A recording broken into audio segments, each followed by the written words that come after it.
To quote the youngins of nowadays, I think Krioyo is a vibe. All right, guys. Today we're going to be making Sous de Krioyo. As a person from the ABC Islands, Aruba, Bonaire, y Curaçao, this is a sauce that you have to know. I mean, it's in the name. Sous Krioyo. We are in the Krioyo. So it's a staple. You guys even know what Krioyo means? Like, isn't it our version of Creole? Like, like a mishmash. Yeah. How would you guys define Krioyo?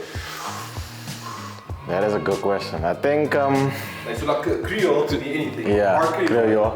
Like what makes? I think.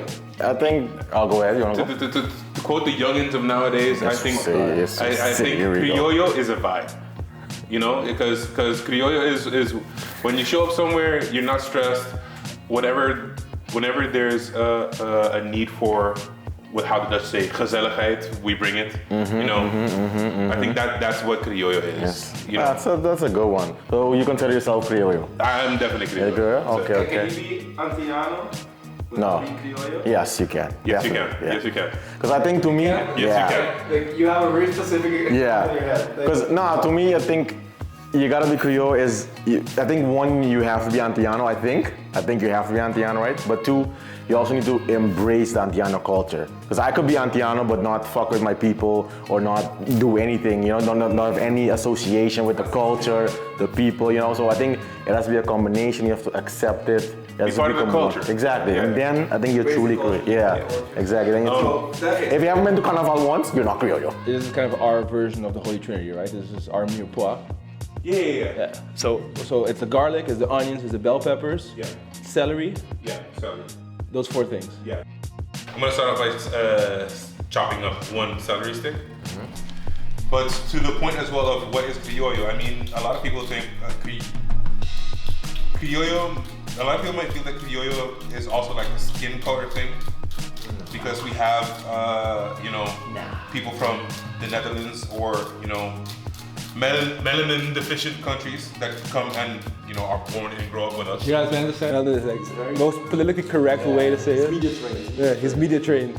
Yeah, but these guys are as Krioyo as the next person. Yeah, I like that you pointed out, Graham, that indeed you can be Antiano without being Criollo, but you have to be Antiano to be Criollo, see? Yeah. Is that wrong? Yeah, I think this is, Because I know a lot of white folks in Curaçao, they're hella Criollo.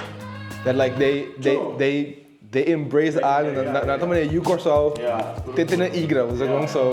No, that's true, and that's a beautiful thing of it. I think it's such an enveloping and such an infectious and addictive culture that you can't fight it. It envelops you. You just want to be a part of it. I don't know. I don't necessarily if it has to do with the fact that Chris said that it's that you're like relaxed or like not stressed or whatever. I don't think it has necessarily to do with that. There's a lot of fools that are stressed as hell and still Criollo. I think it's like it's the vibe. Like it's that you're always ready for gezelligheid.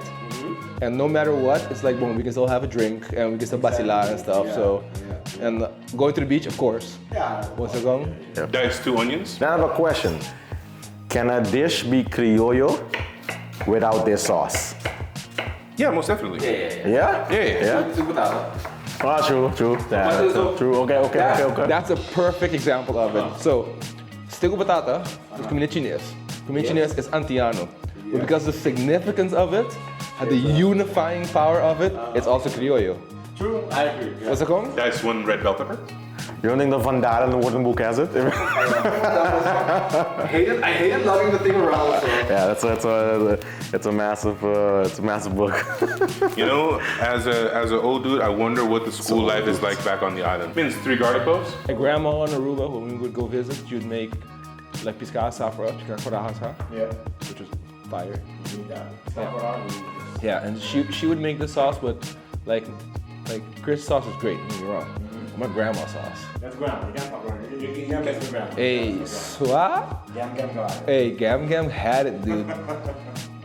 That's 3 tomatoes. But and she spoiled us for sure. So like, hey grandma, can I have some of that sauce also with this whatever recipe that has nothing to do with that sauce? Of course, Yeah. Add oil to your pan. Add in your vegetables.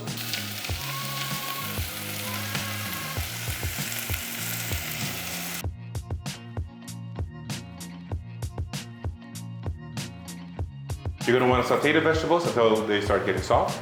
And then we're gonna add our seasoning and sauces. 2 tablespoons of your favorite all-purpose seasoning. We like to use kunuku.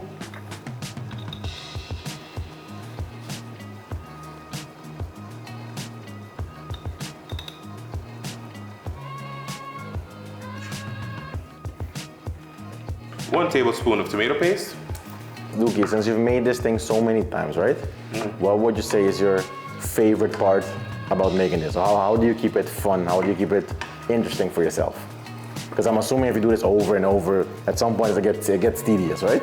Not really. Like for me, because it's something so innately Antillean, Caribbean, Krioyo, it's almost like connecting back to the islands thing for me. I'm like, it's almost meditative. Smells good, huh? Sour. Sour. Now we do 1 tablespoon of Maggi.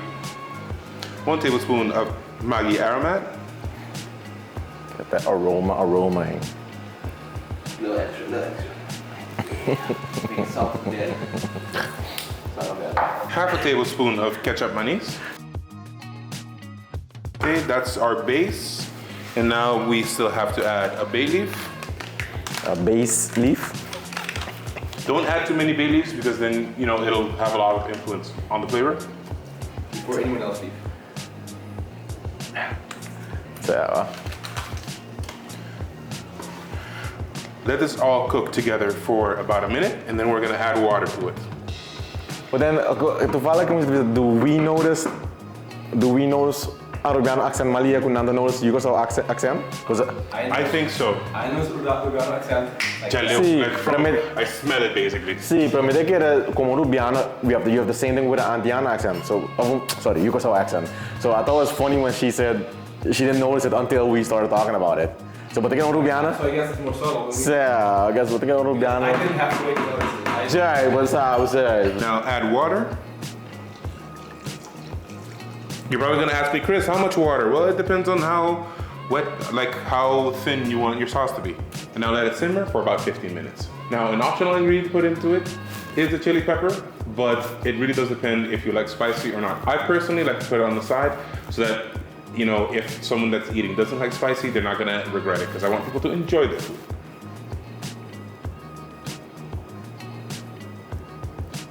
Dang, look.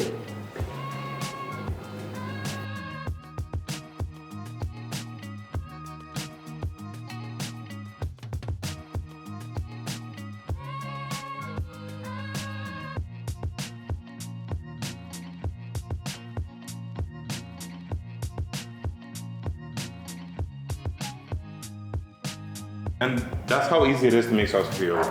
Very simple ingredients, so it's not too expensive. I love it with piscasa, but you can make it with just about anything. And again, this sauce is also the basis for a lot of stews, so you can make stick de hueya, Ghanaian stove ba, and other Caribbean dishes. I recommend when you make funchi, no matter what you're pairing the funchi with, make some of this, add to the funchi. The taste and texture of the funchi cuts with the acidity and the saltiness of this. Yeah, Sap for sure. Like little hack. Pork chops as well? Little hack that I always do. If you have sauce crioyo left over, and you got some rice left over, same way you make when you have fried rice, but instead of adding soy sauce to it to give the color, put it in a pan, rice, hot pan, throw it up in the air, slowly add some of this sauce to coat the whole rice in that sauce. Kiko brother, with the killer. No, there you go. That's the easy way to make a delicious sauce crioyo. Yep. Let us know what you think in the comments down below. Don't forget to like, share this recipe, and follow us on all the socials. And We out. we out. And if you enjoyed this video, please consider checking out our other videos. We got more cooking stuff, make a bunch of your island favorites, and you can hang out with us in the kitchen. That's always a good time. Yeah. Deuces.